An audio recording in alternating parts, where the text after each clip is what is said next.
Estão bem, gente? Vai dar início ao nosso curso de ensino. A gente vai aprender mais da palavra, nosso alimento.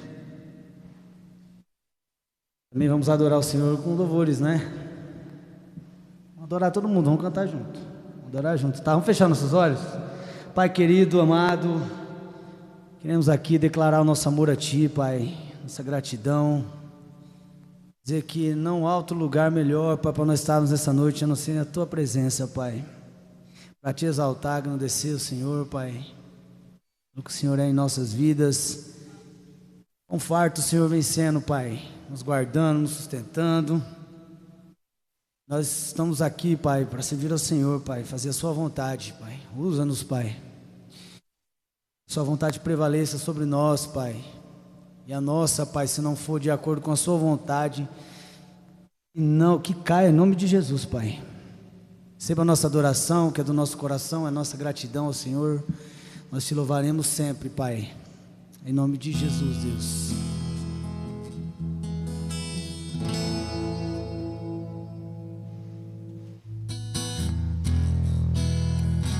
Te adoramos, Senhor. Os reinos se abalam, os povos se curvam, as bocas se abrem, as mãos se levantam para dizer que Tu és o Rei, para dizer que Tu és o Senhor. Os reinos se abalam, os povos se curvam, as bocas se abrem, as mãos se levantam para dizer que Tu és o Rei, para dizer que Tu és o Rei, para dizer que Tu és o Senhor. Oh, Teu reino é sempre eterno, firmado em misericórdia, justiça e igualdade, bondade e fidelidade. A Tua igreja Te adora, a Tua igreja Te adora. Teu reino é sempre eterno, firmado em misericórdia, justiça, bondade e fidelidade. Tua igreja Te adora, a Tua igreja Te adora.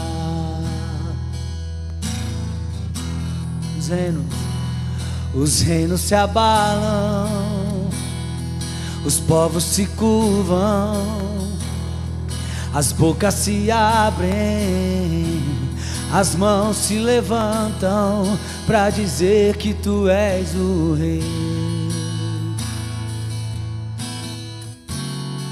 para dizer que Tu és o Senhor. Os reinos se abalam,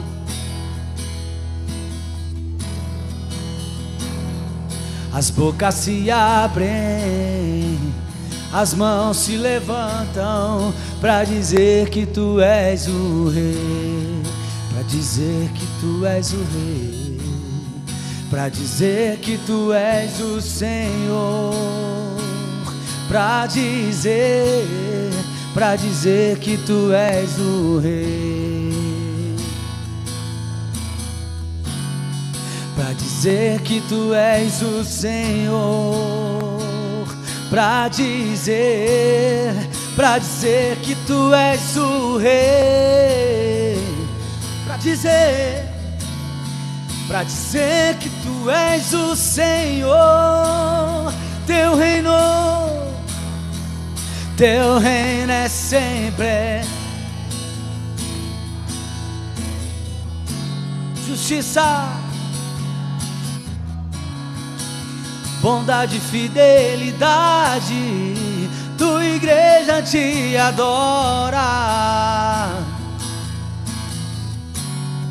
A tua igreja te adora.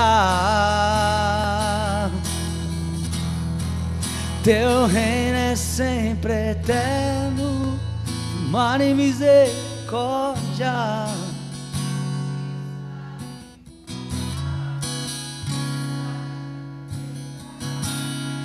A tua igreja te adora. A tua igreja te adora. A tua igreja te adora. Oh, a tua igreja te adora.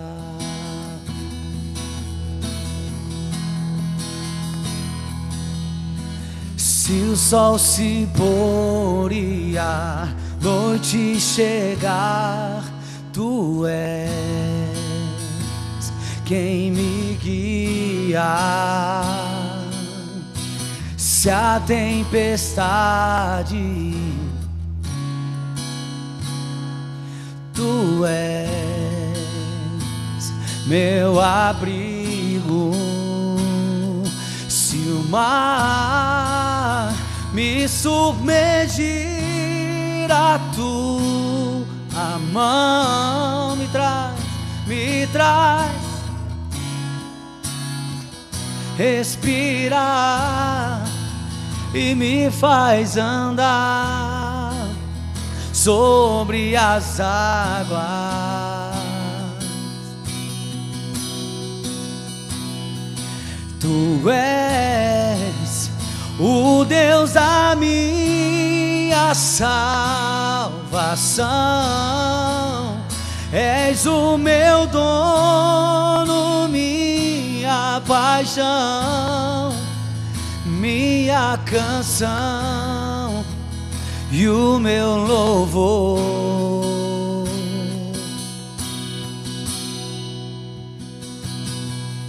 Se o sol se pôr e a noite chegar, tu és quem me guia. Se a tempestade me alcançar, tu és meu abrigo. Se o mar me submergir, a tua mão me traz à tona me faz andar sobre as águas. Se tu és o Deus da minha salvação. És meu dono, no minha paixão, minha canção e o meu louvor.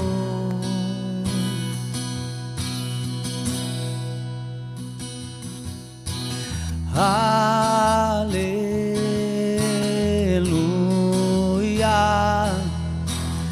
aleluia,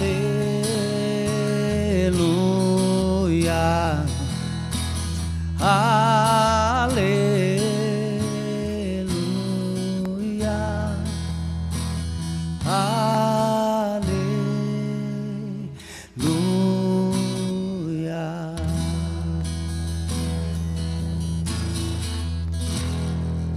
Aleluia, aplauda aí, irmão.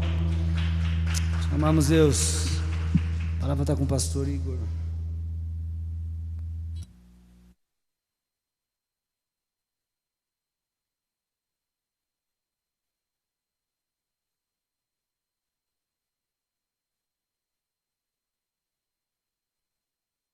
Amém, irmãos? O Senhor Jesus Cristo esteja com vocês.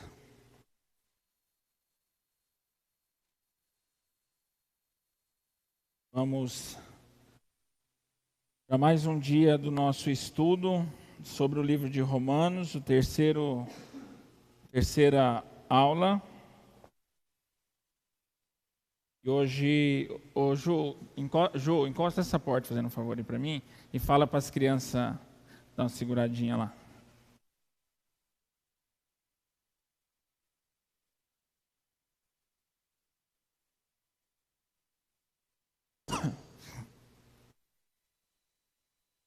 Está todo mundo bem? Tudo em paz? A luta, né? Podemos parar. Um pouco de calor, mas faz parte. Nós vamos dar continuidade para a glória de Deus em mais um estudo na carta aos Romanos, essa terceira aula. E hoje nós vamos trabalhar em cima de 2 versículos apenas, mas muito importante. Tenho certeza que vai falar muito conosco, muito relevante para a igreja, muito relevante para nós, como cristão. Então abra sua Bíblia aí, no livro de Romanos 1, nós vamos ler o 16 e o 17 hoje. Romanos 1, 16 e 17.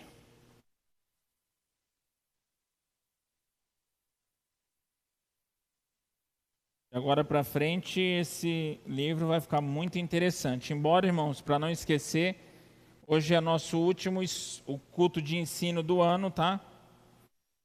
Agora nós retornaremos só em janeiro, continuaremos, então nós vamos ficar só com o culto no domingo, no dezembro aqui, o culto de domingo e o culto no lar, para quem faz o culto doméstico. E o culto de quinta-feira retornaremos, se o Senhor nos permitir, só em janeiro. Tá bom? A gente trabalha, às vezes as pessoas vão viajar e nós não queremos que ninguém perca a continuidade desse estudo, que é muito importante para nós. Então, se você trouxe sua Bíblia, abriu, senão você pode seguir aqui no telão. Vamos ler? Porque não me envergonho do Evangelho de Cristo, pois é o poder de Deus para a salvação de todo aquele que crê, primeiro do judeu e também do grego. Porque nele se descobre a justiça de Deus, de fé em fé, como está escrito, mas o justo viverá da fé. Vamos ler de novo? Porque não me envergonho do Evangelho de Cristo, pois é o poder de Deus para a salvação de todo aquele que crê, primeiro do judeu e também do grego, porque nele se descobre a justiça de Deus de fé em fé, como está escrito, mas o justo viverá da fé. Amém, irmãos? Até aqui. 2 versículos não muito grandes, mas muito rico.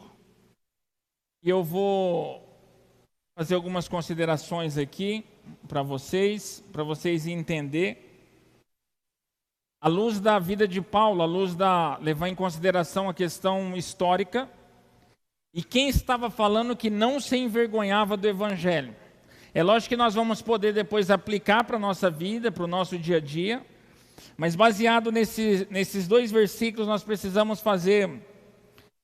partir de um pressuposto, levar em consideração a luz de quem estava dizendo, para nós entendermos o que é que Paulo estava querendo dizer, não se envergonhar do Evangelho.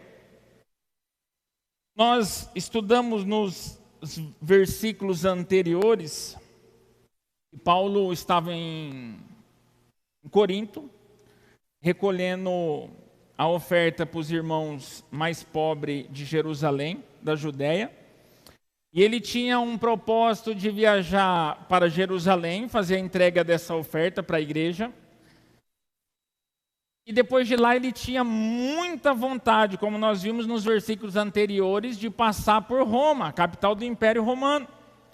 E de lá ser enviado pela igreja de Roma, uma igreja qual ele não fundou, conhecia quase ninguém, conhecia algumas pessoas, que é relatado lá no capítulo 16, mas muito pouco. No geral, Paulo não conhecia ninguém, mas conhecia sobre a igreja de Roma, sobre a fé deles. Ele mesmo diz que a fé deles é conhecida em todo o mundo, e as pessoas conheciam Paulo, umas de uma perspectiva positiva e outras de argumentos que não correspondiam com o apóstolo Paulo, a ponto de nós termos estudado no prefácio, na saudação, do 8 ao 15, Paulo se explicando quem tinha chamado ele, quem tinha separado ele, qual era o evangelho que ele pregava, qual que era o seu propósito. Então Paulo queria ir para Roma e de Roma ser enviado para a Espanha. E levando em consideração também, irmão, quem era Paulo? Paulo era judeu, tinha dupla cidadania por parte de pai e por parte de mãe, era fariseu. Paulo era perseguidor da igreja de Cristo. Paulo perseguia os cristãos. Aonde estourava, irmãos, aonde estourava um ponto de culto, Paulo ia lá e já acabava com tudo. Paulo tinha ele tinha liberação, ele tinha o apoio do Império Romano para prender os cristãos em qualquer região que fosse, levar eles para Jerusalém. Lá muitos eram interrogados, muitos torturados e alguns até mortos, como nós conhecemos a história de Estevão, que foi apedrejado, qual Lucas narra lá em Atos 5. Tudo isso por conta de Paulo. Paulo perseguia, prendia, e muitos foram açoitados, alguns mortos por conta dele. Ele era perseguidor. Para Paulo, irmãos, Jesus era um falso profeta. Para Paulo, Jesus era aquele filho de José e de Maria, nascido lá numa cidade obscura, onde ninguém conhecia, e veio se levantar contra um sistema político do Império Romano, onde falava que ele veio da parte de Deus, falava que ele veio para abolir a lei, falava que ele veio para salvar as pessoas, que ele era o pão da vida, ele era a água que saciava o sedento, o pão que sustentava o faminto, falava que ele era o caminho, que ele era a verdade, que ele era a vida, que se não fosse por ele, ninguém poderia chegar ao Pai. Paulo ia contra todas essas coisas, por isso que ele perseguia o cristão. O cristianismo que Jesus veio pregar era uma ameaça à lei de Moisés, à lei mosaica, à lei farisaica, todo aquele sistema religioso, um sistema religioso que era, como que é a palavra que eu posso usar? Um sistema religioso autocrático, ou meritocrático, ou seja, você é salvo por mérito, pelo que você faz, é a obra que te salva, não é a graça que esse Jesus veio trazer, é se você merecer, se você for autossuficiente. É uma religião de méritos, uma religião onde não conhece que o homem não presta para nada, que o homem é caído, que o homem necessita da glória e da graça de Deus. Esta era a religião que Paulo defendia, qual Jesus veio pregar. E Paulo perseguia os cristãos. Aí, irmãos, um dia, Paulo, a caminho de Damasco, foi encontrado por Jesus. Teve um encontro genuíno com Cristo. E a partir daquele momento, Paulo passou de perseguidor da igreja para ser perseguido pela igreja. A partir daquele momento, Paulo começou a anunciar um evangelho que salva e que todos carecem desse evangelho. Só que isso, para os romanos, isso era vergonhoso. Principalmente para Paulo, que era um fariseu. Como que eu vou para Roma, o império, a capital do Império Romano, chegar lá no propósito de anunciar a palavra de um nazareno? Os seus discípulos eram pescador, cobrador de imposto, um traiu ele, o outro negou ele, que ele foi levado para a cruz e condenado. por Pôncio Pilatos.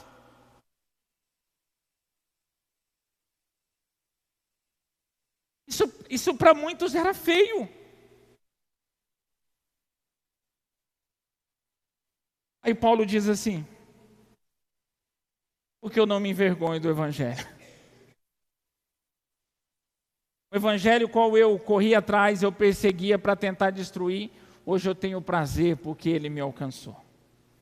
E eu não tenho vergonha do Evangelho de Cristo. Ele frisa mais uma vez, nós vimos desde o 1 até agora, sempre Paulo enfatizando o Evangelho de Deus por Jesus Cristo, o Evangelho de Cristo, o Evangelho de Deus. E aqui ele diz novamente: porque eu não me envergonho do Evangelho de Cristo. Você está entendendo que se nós não fizermos uma estrutura inicial,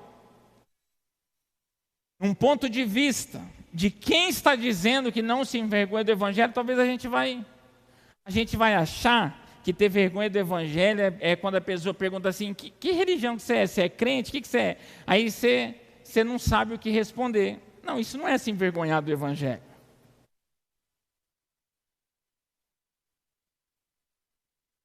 Não ter vergonha do Evangelho é fazer o oposto, com muita excelência e com muita força, aquilo que nós não fazíamos. Ou seja, nós colocávamos força nas trevas, e um dia, e não só colocávamos força nas trevas, mas nós envergonhávamos o cristianismo, porque muitas das vezes nós pagamos de cristão, pagamos de crente, pagamos de evangelho. Não é só isso, mas é também, a partir do momento que nós fomos encontrados por Jesus, nós fazermos mais do que nós fazíamos. Nos mesmos lugares que as pessoas conheciam a parte obscura da minha e da sua vida, elas precisam conhecer com muita clareza o Jesus que nos alcançou. Da mesma forma, irmãos, os lugares, as pessoas que conheciam a nossa forma obscura, aquela natureza pecaminosa de Adão, elas precisam, a partir desse encontro, e o encontro não precisa ser igual ao de Paulo. Deus usa cada um da maneira que Ele quer usar. Nem sempre o encontro vai ter algo extraordinário, algo visível, algo sobrenatural, algo que nós sentimos, não.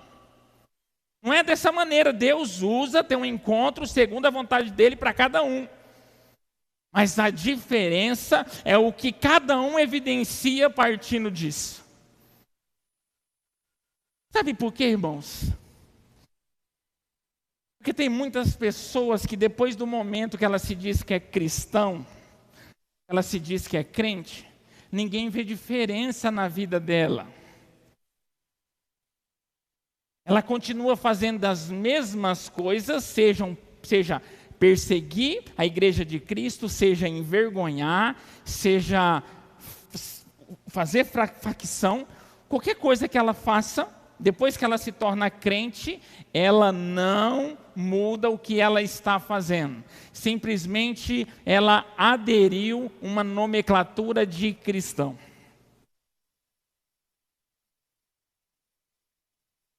E Paulo diz, baseado em tudo o que eu era, e o que eu sou.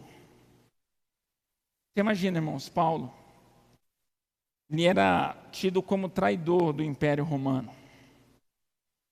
Tido como traidor. Ele chega lá em Roma, na capital do Império Romano. O Império Romano era a maior força que tinha na época, irmãos. Força mesmo, força militar. Eles subjugavam todas as nações eram subservientes a Roma, elas eram super taxadas, tributário trabalhava para Roma. Roma era a maior força, os romanos eram conhecidos e tinham orgulho da sua força, da sua ditadura. Cristão era morto. Irmãos, Nero, sabe o que Nero fazia? Nero pegava os cristãos, colocava pendurado em poste assim, ó, e colocava fogo e deixava eles pegando fogo lá. Fora quando jogava nesses lugares que eu esqueci o nome agora, eu não lembro. Os leão ficavam lá, todo mundo ficava na arquibancada, porque isso aí, se nós gostamos de futebol, quem gosta, no tempo do Império Romano, sabe qual que era o hobby deles? Sentava todo mundo lá ali no estádio, vou dar um exemplo mais claro, todo mundo sentava ali no estádio, daqui a pouco o time de futebol não entra, daqui a pouco entrava um monte de leão. Coliseu, né? É isso aí. Aí sabe o que depois fazia? Depois que entrava o leão, aí ele soltava os cristãos. Aí ficava todo mundo dando risada dos leões estraçalhando os cristãos. Aí hoje, vir na igreja é difícil. Hoje deixar de se prostituir, deixar de fazer tantas as coisas que envergonha Cristo é difícil. Imagina ser jogado. Você sabe qual que era meu sonho? De coração mesmo, irmão. Eu vou falar, não estou nem aí se você se escandalizar, não estou nem aí. O meu sonho era que fosse igual antes, que jogasse os cristãos na boca dos leões mesmo. Era a minha vontade. Nossa, era meu sonho. Para separar mesmo, para separar o joio do trigo. Nós sabemos que um dia vai separar a palha de um lado e o trigo do outro. E com a palha, o Senhor com a sua pá de queimar. Mas o meu sonho era que os crentes fossem testados, irmãos, igual era antigamente. Testado. Isso não tem nenhum pingo de maldade, é só para as pessoas verem a grandeza do evangelho que nós temos hoje e nós não valorizamos. Se ele fosse fazer uma festa no Império lá, irmão, sabe o que fazia? Vocês lembram quando tinha exposição e colocava aquelas latas de tinta cheias de pano no meio da Heitor Furtado aqui para sinalizar? Ele sinalizava as ruas com um cristão queimando. Ele pendurava os cristãos e colocava fogo. E Paulo fazia parte disso. O Império Romano era uma potência. Ele subjugava as outras nações. Muitas pessoas foram mortas. Muitas pessoas foram mortas porque se levantaram como revolucionários contra o Império Romano. Mas Jesus não veio para se levantar contra o Império Romano, a ponto de que a Bíblia nos diz, um dia perguntou, a quem devo eu pagar o imposto? O Senhor falou assim, a face de quem está na moeda? De César. Então dê de Deus o que é de Deus e de César o que é de César.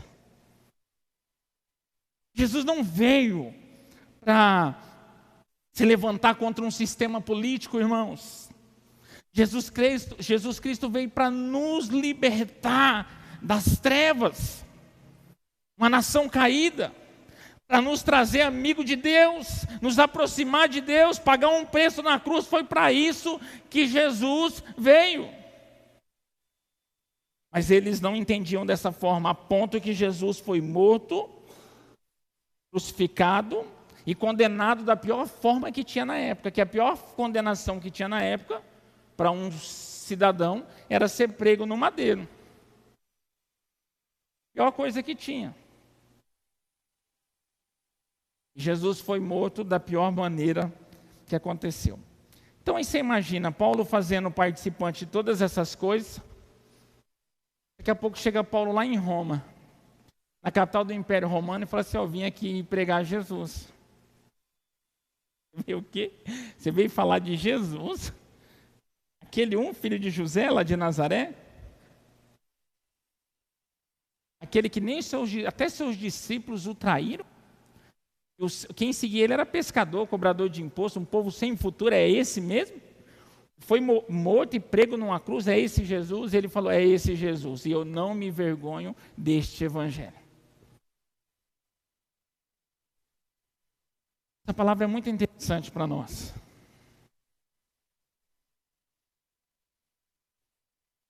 Isso é Paulo, nós precisamos saber nós. O que nós temos feito, irmãos, para evidenciar o evangelho que nos encontrou. Baseado no que as pessoas fazem hoje, estando dentro da igreja, irmãos, elas não foram encontradas por evangelho nenhum. Por evangelho nenhum. Ninguém quer correr risco por causa de Jesus. Ninguém quer ser incomodado por causa de Jesus. Ninguém quer incomodar ninguém. Ninguém quer falar assim, não vou fazer isso. Não, e quanto que é? Eu não quero fazer mais isso, mas eu preciso pagar. Você precisa pagar. Eu pago porque eu não quero. Eu quero rasgar esse contrato. Eu não quero fazer mais isso, eu quero pagar. eu quero pagar. Não, ninguém quer mais.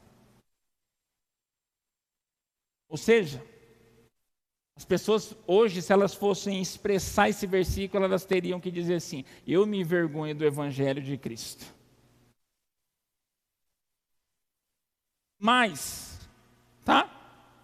Mas não é elas que se envergonham do Evangelho de Cristo, é o contrário. Teria que ser assim: o Evangelho de Cristo se envergonha de vocês. Está entendendo, irmãos? E se nós não conseguirmos fazer este levantamento pessoal de quem nós éramos e quem nós somos, nós nunca vamos entender a grandeza do Evangelho. Nós vamos achar que o Evangelho é uma igreja. Nós vamos achar que o Evangelho é vir no culto. Nós vamos achar que Evangelho é colocar lá na bio do seu Instagram que você é cristão. E não, irmãos, Evangelho não é isso. Aí Paulo, na parte B desse versículo 16, ele diz: pois é o poder de Deus para a salvação de todos aqueles que crê. Isto que é o Evangelho. Porque eu não me envergonho do Evangelho de Cristo. E baseado em tudo isso que ele estava dizendo, porque ele não tinha vergonha para o povo de Roma. Sabe por que eu não tenho vergonha? Porque ele é o poder de Deus para a salvação de todo aquele que crê. Vocês entenderam que o Evangelho não é a igreja? O Evangelho não é uma nomenclatura, não é dizer se você é cristão, se você é mórmon, se você é sétimo dia, se você é católico, se você é umbanda, não importa a religião que você professa. O Evangelho não é ser crente. O Evangelho é o poder de Deus para me salvar, eu e você. Sabe de quem? Da ira de Deus. Este é o Evangelho. Por isso que ele não se envergonhava. Como que nós vamos nos envergonhar ou envergonhar algo que veio para nos salvar? Irmãos, preste atenção que eu vou falar para vocês. Nós só podemos ser salvos pela fé. Nós só conseguimos ter fé por conta do Evangelho. Olha aqui que ele fala: poder de Deus para a salvação de todo aquele que crê. O Evangelho não é para todos. O Evangelho não é só falar: eu conheço Jesus, conheço o Salmo 23, o Senhor é meu pastor, de nada me faltará. Acho que isso aí é o Evangelho. O Evangelho é muito mais profundo do que isso. O Evangelho é para aquele que crê que este Evangelho é para a salvação do mesmo. Se eu não crer que o Evangelho é para me salvar, o Evangelho não tem valia nenhuma na minha vida. Porque não me envergonho do Evangelho de Cristo, pois é o poder de Deus para a salvação de todo aquele que crê. Por isso que o Evangelho é as boas novas. As boas novas do Senhor Jesus Cristo. Isso é o Evangelho. Qual que é essas boas novas? É que este Evangelho de Jesus Cristo, ele tem poder para nos salvar da ira de Deus.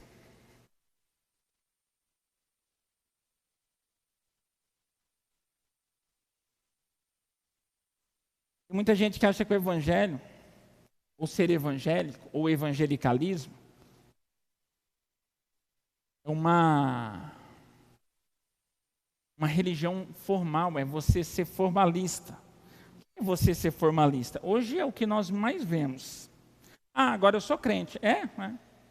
Aí a pessoa é crente, aí ela vem no domingo, aí ela vem na quinta, aí ela vem no domingo, aí ela vem na quinta. Aí daqui a pouco ela está lá na porta cumprimentando os irmãos.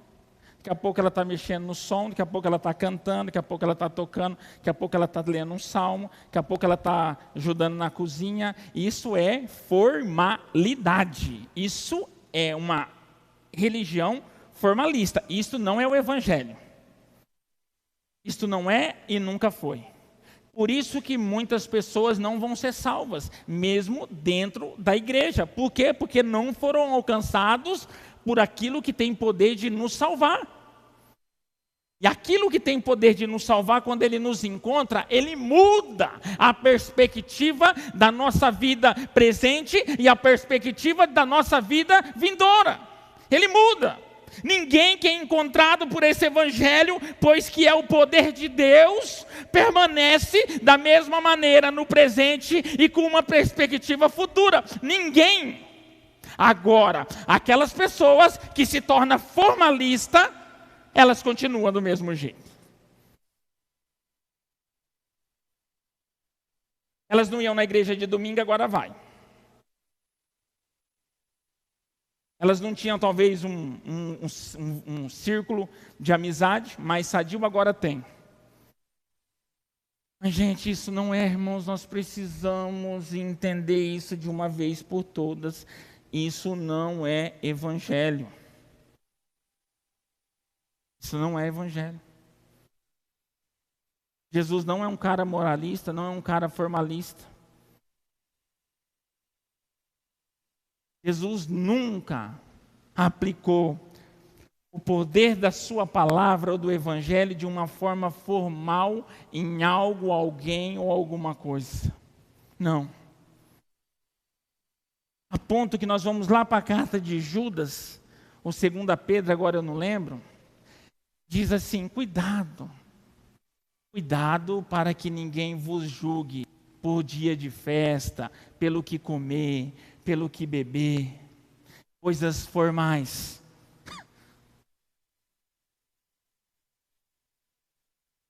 Pois é o poder de Deus. Tem gente que acha que é poder, fica pulando e gritando, falando em língua, saindo fogo da boca, do pé, parecendo um dragão. Isso não é poder.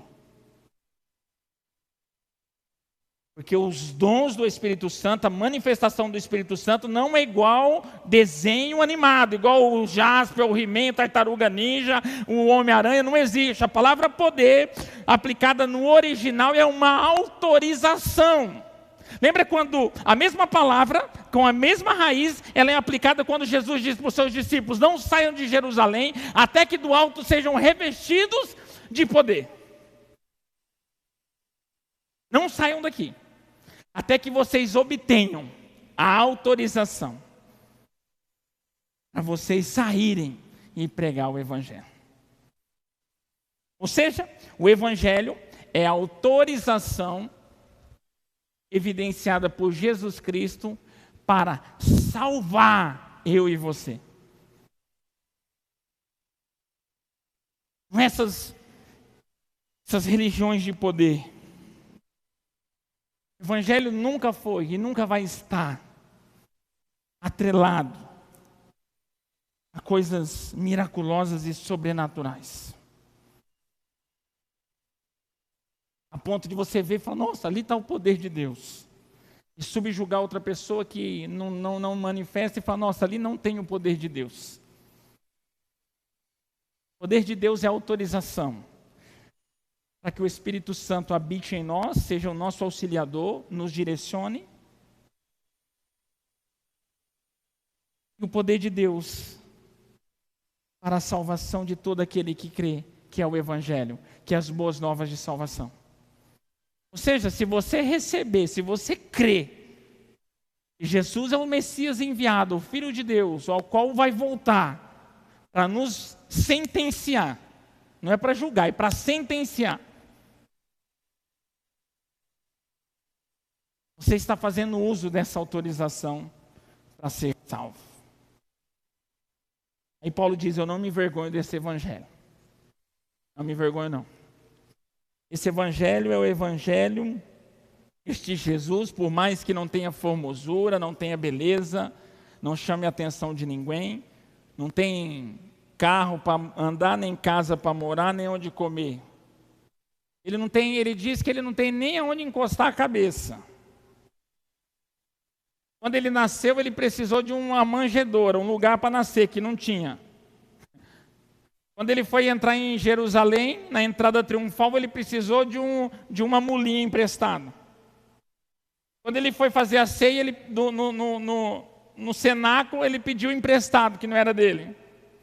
Quando ele morreu, Se não fosse Nicodemos, José de Arimateia, entrar com os processos funerais, lá levar a mirra, um negócio para preparar o corpo, o lençol, José de Arimateia falar, pode usar o meu túmulo, ele ia ficar como indigente talvez, porque ele não tinha nem onde enterrar. Aí Paulo fala, é esse mesmo que eu estou pregando, é esse mesmo que eu não tenho, é esse mesmo que ele imaginava, mas não sabia que posteriormente ia ser preso e decapitado por causa desse Jesus. É este mesmo, eu não tenho vergonha desse Jesus. Hoje a gente tem vergonha às vezes de falar para a pessoa que cortou nossa água porque nós somos crente. Tem vergonha, irmãos. Falar que você está de a pé, que você passa necessidade porque você é crente. Mas o evangelho não é para suprir as suas necessidades materiais. O evangelho é o poder de Deus para te salvar da ira de Deus. Feio é no fim, no último dia, Jesus olhar para você e falar assim, aparta de mim que eu não te conheço. Isso é feio, ridículo e é a péssima notícia. Agora, porque você é crente, você ter vergonha de passar necessidade porque você é crente? Sabe o que nós fazemos com isso? Nós menosprezamos Jesus. Nós correlacionamos Jesus, o seu sacrifício, em alguma coisa material. Se você viaja, você posta uma foto e fala que é crente. Se você está com a luz cortada de vela, você não posta porque você é crente. E vai ser feio. O que é mais bonito? Você passar a noite no escuro, mas não roubar, não ser injusto? Será que isso não revela mais que é Jesus? Essa que é a questão, formar o Jesus em um homem material, um símbolo de materialidade. Se você tem dinheiro, tem carro, se seus filhos andam de roupinha bonita, mochilinha, todo ano troca de mochila, todo ano troca de estojo, todo ano troca de bicicleta, e isso é Jesus na sua vida. Agora falar para o seu filho assim, filho, nós não temos condição, mas o papai do céu, ele não deixa de quem ele é. Isso não, isso é feio.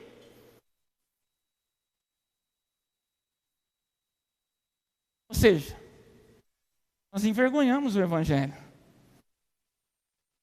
Nós tiramos o poder dele, que é o poder para a salvação.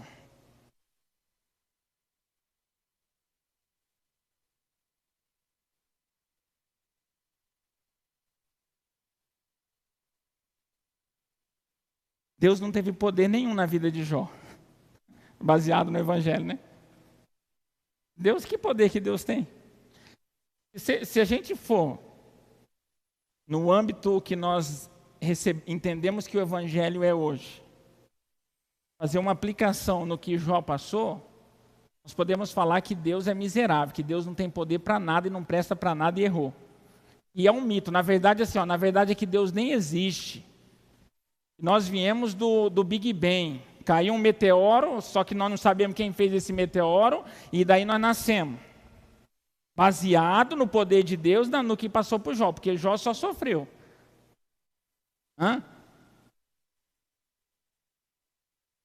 Não, irmãos. Põe uma coisa na sua cabeça.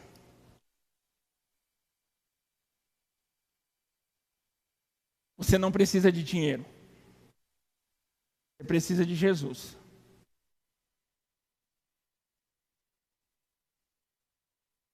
Outra coisa você coloca na sua cabeça.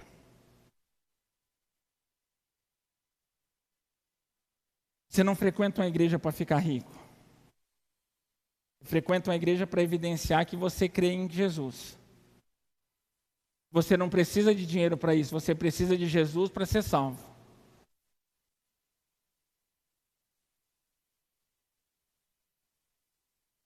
Você pode morrer com o dinheiro que for, com a vida que for. Você não crê no evangelho, você vai para o inferno.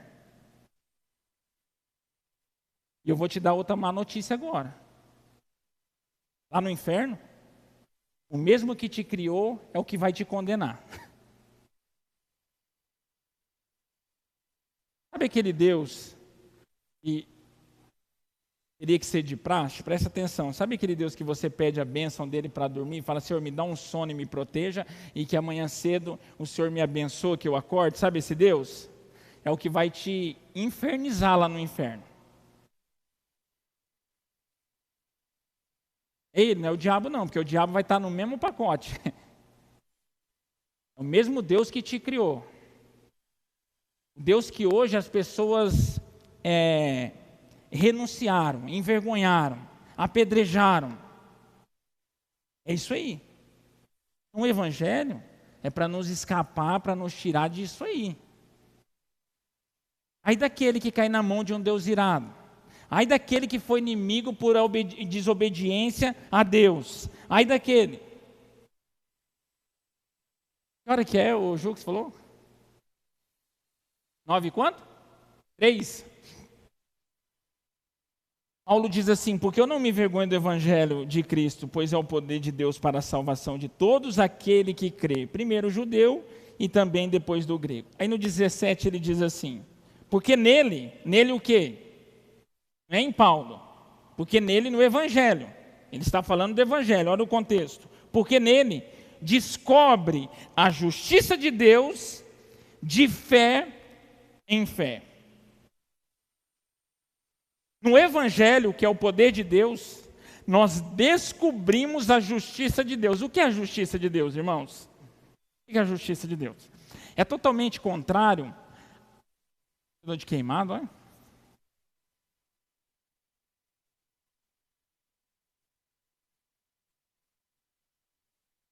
Já achei que nós estávamos entrando em uma abolição. Falei, será que o Senhor já está... A justiça de Deus, irmãos, é totalmente contrária a nós. Vou fazer um paralelo rapidão na nossa justiça, o nosso senso de justiça. Por isso nós não temos poder para fazer o que Deus faz, porque nós não temos essa... Um juiz justo, o que ele tem que fazer? Absolver o inocente e culpar e sentenciar o culpado. Às vezes nós vamos julgar, mas nós julgamos pelo âmbito afetivo. Ou seja, é meu filho, eu julgo de uma maneira, eu vejo várias perspectivas. Não é meu filho, eu julgo de outra maneira e várias perspectivas. E preste atenção, quando, vamos supor, nós vamos julgar um filho, por exemplo, vamos usar o exemplo de um filho. Como nós vamos usar um filho e nós deixamos o princípio afetivo quebrar um princípio divino, nós estamos se tornando injustos. Nós temos que julgar segundo o princípio, a justiça de Deus, não o nosso laço afetivo. Não vai deixar de ser nosso filho. Meu filho matou alguém, um exemplo. Ele não vai deixar de ser meu filho, mas ele cometeu um crime. E ele precisa ser punido por isso. Quando nós olhamos para essa situação e o sentimento afetivo faça com que nós agimos de forma injusta, ou seja, mas ele matou, mas se ele não matasse, a outra pessoa poderia matar ele. A gente tenta achar alguma coisa. Sabe o que está acontecendo com nós? Nós estamos sendo injustos.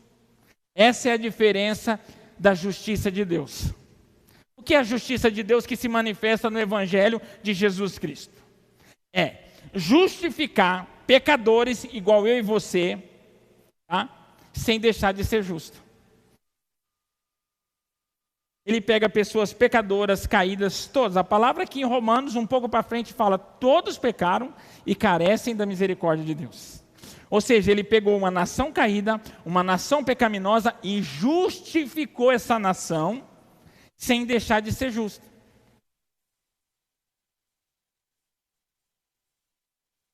Porque se eu me tornar santo, justo, se ninguém ter pagado um preço por mim ou pagado a minha dívida, tem alguma coisa errada, eu sou injusto. Mesma coisa de você receptar alguma coisa. Alguém rouba, não foi você que roubou, você comprou, pagou, mas está sendo injusto. Você está fazendo uso de algo, de uma situação que você está comprando mais barato. E o que Deus fez? Deus pegou eu e você, pecaminoso, caído, e nos justificou sem deixar de ser justo. De que maneira? Cravando o filho dele na cruz. Olha para você, você já entendeu, irmãos, o senso de justiça de Deus? O senso de justiça de Deus, Ele é criador de todas as coisas, Ele é dono de todas as coisas, Ele é poderoso. Irmão, se Ele quiser, Ele acaba com tudo, tudo Ele acaba. Ele não poderia muito bem falar assim: mas eles devem para mim. Eu vou perdoar, ué. Eles devem para mim, eu vou riscar isso aqui, acabou. Ele não poderia fazer assim? De quem que nós éramos inimigos? Para quem que nós devíamos? Para Deus, né? Se nós devíamos para Ele, Ele poderia muito bem falar assim, está todo mundo absolvido, está todo mundo perdoado. Não poderia? Mas Ele é tão justo, irmãos, não brinque com Deus. A palavra fala em Gálatas que de Deus não se zomba. O que o homem planta, certamente colherá. Não brinquem com Deus. A justiça dele não tarda, não falha e é certeira. Ele é justo, justo, justo. Ele já acabou com uma nação para salvar Noé e sua família. Ele acabou com Sodoma e Gomorra e salvou Ló e sua família. Ele não tem problema com quantidade. Tá? De tão justo que ele é. Então o que ele fez? Ele não absolveu nós sem entregar o seu filho na cruz. Só tinha uma maneira de ele nos justificar sem deixar de ser justo. Entregando Jesus na cruz. Só tinha essa maneira. Era o único jeito. Por isso que a palavra fala no 17. Porque o Evangelho, porque nele o Evangelho, descobre a justiça de Deus de fé em fé. Ou seja, evidencia Jesus Cristo encarnado. Que foi prego numa cruz, se tornou maldito por causa de nós. Ele é o Cordeiro que tira o pecado do mundo. Então Deus nos justificou sem deixar de ser justo. E hoje as pessoas avacalham com o Evangelho. Hoje o povo fala que Evangelho é dar R$10 na igreja para com a porta do céu se abrir e fazer isso. Não, é brincadeira o nível que está. Olha o senso de justiça de Deus para hoje se aplicar este evangelho medíocre. Você vem 7 dias na igreja para uma porta se abrir. Existe, irmãos. O negócio é muito mais embaixo do que nós imaginamos. Deus não é um conto de fada, não, uma lenda. Ele é verdadeiro e ele não tarda. Porque nele, no evangelho, neste evangelho que nós precisamos todo dia conhecer e obedecer. Conhecer e obedecer. Todos os dias nós precisamos deste evangelho. Porque nele se descobre a justiça de Deus. De que maneira? De fé em fé. Aí vem o texto que Martinho Lutero, no século XVI, encontrou e deu início à reforma protestante. Fazendo menção lá do Antigo Testamento, de Abacuque 2,4. Mas o justo viverá pela fé. Porque nele se descobre a justiça de Deus de fé em fé. Como está escrito. Mas o justo viverá da fé. Esta fé que faz com que nós creamos no Evangelho de Deus, que é o poder. Esta fé que todos os dias nós precisamos nos alimentar. Esta fé que evidencia a justiça de Deus para pessoas falhas. Irmãos, filosofia, a sociedade, o mundo aí diz, nós somos os perfeitos. Se você não roubar, se você não matar, se você não mentir, o homem, ele é, como que é a palavra que fala?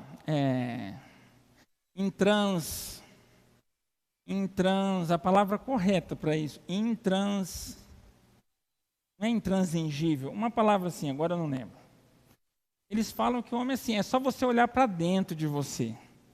O que você pensa, você é. O que você fala, você é. O que você imagina, você é. Olha para o seu coração, parece aqueles filmes da Disney, né? Olha para dentro de você e deixa raiar o que está dentro de você. Que você tem valor, que você é mais precioso do que o ouro de Ofir, que você é uma raridade. Raridade? Aonde que nós somos raridade? Que raridade nós somos? Raridade é Jesus, que era santo e morreu na cruz. Que raridade nós somos? Nós somos um povo caído. Nós só conseguimos entender a força do Evangelho e o poder quando entendemos, nós não prestamos para nada, que nós somos inúteis. Que não tem nada bom para tirar de mim e de você. Não importa de que maneira a sociedade te veja. Não importa de que maneira você se veja. Nós não temos nada de bom em nós que não possa piorar. É só assim nós conseguimos, irmãos, não caia nessa. Pode sua mãe, qualquer um, falar para você, nossa, você é precioso, você é não sei o quê. Não caia nessa. Nós não prestamos para nada se nós não refletirmos a justiça de Deus na nossa vida. Se o Evangelho não nos alcançar, nós continuamos caídos. Isso é conversa do século 21, isso é conversa da sociedade, da filosofia. Dizer que você tem valor, que o seu tesouro está escondido dentro de você. É só você soltar esse leão, esse leopardo, esse dragão que está dentro de você, coloca para fora. Eles falam isso. É mentira, moça. É mentira. Por isso que nós não conseguimos. Por isso que Jesus nos ensinou e os crentes não conseguem. Sabe o que Jesus nos ensinou? Entra no seu quarto, presta atenção que eu vou falar para nós encerrarmos, isso aqui é muito sério. Entra no seu quarto, fecha a porta do seu quarto e fala com o seu pai que está em secreto, ele ouvirá. Mas ninguém consegue, sabe por quê? Porque você não suporta ficar sozinho com você mesmo, porque nós somos insuportáveis. Suportáveis. Por isso, irmãos, que nós gostamos de vir na igreja e dar glória a Deus, aleluia, eu recebo, eu tomo posse. E nós gostamos, por quê? Porque nós estamos evidenciando uma coisa que não existe e os outros acreditam nisso e nos motivam. Mas fazer o que Jesus falou, nós não conseguimos. Nós não conseguimos ir para o nosso quarto, fechar a porta e ficar sozinho, você e o pai que está em secreto. Sabe por quê? Porque nós não nos suportamos. Você sabe por que nós somos viciados nas redes sociais? Sabe por que nós nos prostituímos nas redes sociais? Porque é um subterfúgio para nos livrar de nós mesmos. Ver a vida dos outros, ver as coisas, isso faz com que em algum momento nós esquecemos de quem nós somos. E muitas das vezes nós não conseguimos nem enxergar que nós não temos Jesus, que nós não nascemos de novo, que nós não fomos alcançados por Ele e que nós não sabemos nada do Evangelho. Sabe por quê? Porque nós estamos revestidos. É como se fosse uma... Vou fazer um exemplo bem simples. Sabe quando você vai num casamento? Parece que é outra pessoa. Você sai do quarto, você até se assusta, né? É aquela mulher que você já está com ela há 20 anos, e um homem, né? A hora que ela sai do quarto, você fala, onde estava isso aí? Você é doido, gente? Cabelinho arrumado, unha pintada, maquiagem, o homem da mesma coisa, né? Você consegue imaginar uma casa no outro dia do casamento, não? É caixa de sapato que você comprou novo, jogado, e roupa, etiqueta de roupa, aqueles fiozinhos, e cinta, e uma roupa que você tem que desemprestar para outra, a casa toda bagunçada. Ou seja, a gente cai na realidade de quem nós somos. Nós não suportamos nós mesmos, irmãos. Nós não conseguimos ficar sozinhos com Jesus. Sabe por quê? Quando nós entramos no quarto, nós só podemos falar com Ele, e Ele sabe tudo de nós, as coisas obscuras que as pessoas não sabem, nós não suportamos nós. Isso que é entender que a justiça de Deus, o Evangelho precisa nos alcançar. Nós precisamos nos olhar de uma perspectiva de quem nasceu de novo, que nós somos novas pessoas. Nós precisamos entrar no nosso quarto e falar assim, eis-me aqui, com o meu coração rasgado, não tem nada em oculto, me ajuda, me alcança. Eu sou mau, eu sou arrogante, eu sou prepotente, eu sou soberbo, eu sou mentiroso, eu sou um adúltero. Eu não oro, eu não jejuo, eu não leio a Bíblia. Eu sou um fake, eu sou o 007 do cristão, eu sou um fake, a maior mentira. Eu sou assim. Aí, irmãos, a justiça de Deus vai nos alcançar, porque é isso que aconteceu com Paulo. Ele reconheceu quem ele era e quem ele se tornou depois que ele conheceu o Evangelho. Ele falou, eu vou para a cidade onde as pessoas falam que é louco aquele que defende esse Evangelho, mas eu não tenho vergonha desse Evangelho, porque esse Evangelho é o poder de Deus que me alcançou. Neste Evangelho, todo aquele que nele crê, nele descobre a justiça de Deus, de fé em fé, porque o justo, não vive pelo que vê, mas vive pelo que crê. E nós cremos que Jesus veio nos resgatar, que Ele peregrinou em carne 3 anos, morreu, ressuscitou e está à destra de Deus. E daqui a pouco, amanhã, não sei, vai vir nos buscar. Coloque de pé, por gentileza.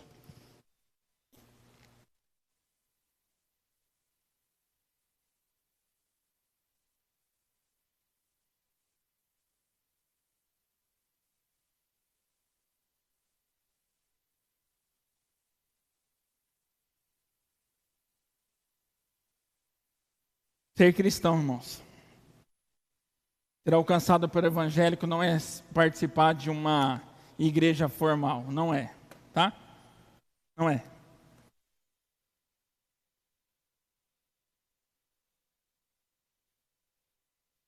Ser cristão, ser alcançado pelo evangelho, que é a justiça de Deus. Quando o Espírito Santo, ele cata o nosso coração e acende a chama do desejo de obedecer a Deus. E se nós não colocarmos na cabeça, irmão, se nós vivemos igual o Zeca Pagodinho, vida leva eu, a vida vai me levando, é assim, né? Vida leva eu, a vida vai me levando. Agora eu lembrei, deixa a vida me levar, né? Vida leva eu. Se você ficar vivendo desse jeito, nós nunca vamos alcançar esse evangelho. Paulo diz, não é eu que vivo, mas Cristo que vive em mim. As coisas velhas se passou e eis que fez novo. E o Cristo que eu vivo, que eu conheci, não é eu que vivo mais, mas eu vivo na carne, pela evidência do Filho de Deus.